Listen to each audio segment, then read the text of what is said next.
बसून जो कोणी मधला नेता असेल त्याचा आता खपवून घेतला जाणार नाही. हे राज्य छत्रपतींच्याच संस्काराने चालेल, शाहू फुले आंबेडकरांच्याच संस्काराने चालेल.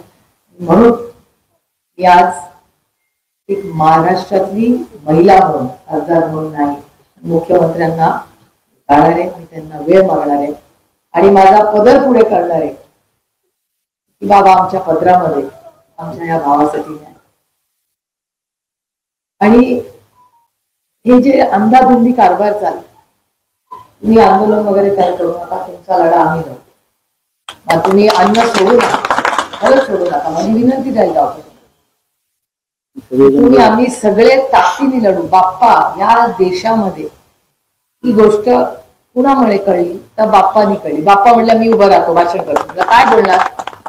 उभे राहिले आणि म्हणले जोपर्यंत त्यांना फाशी मिळत नाही मी स्वस्थ बसणार नाही. बीडच्या केसमध्ये फाशी झालीच पाहिजे, परभणीच्या केसमध्ये आम्हाला न्याय मिळाला आणि बसून गेले. म्हणलं अरे अजून काय बोलत?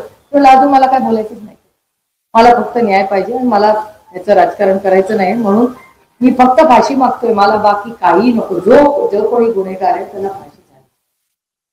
आणि आम्ही त्यानंतर मी फारशा बाहेर बोलले नाही, कारण मला बोलायचं नव्हतं बाहेर.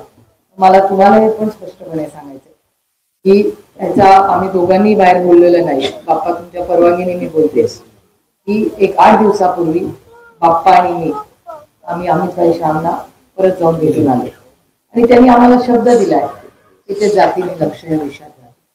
त्यामुळे मला मी पुन्हा सांगते, मला याच्यात राजकारण करायचं नाही. आम्ही दोघं फोटो टाकू शकलो होतो, बाहेर स्टेटमेंट तुम्ही केलं नाही. याचं कारण असं की एका गृहमंत्र्याकडे आम्ही दोघं लोकशाही पद्धतीने न्याय मागायला.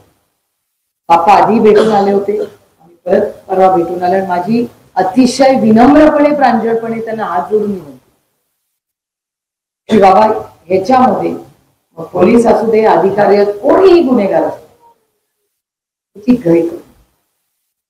राज्यांनी एवढं मोठं मतदान करून तुम्हाला केलं, न्याय जर मिळाला तर काय करायचे ती सत्ता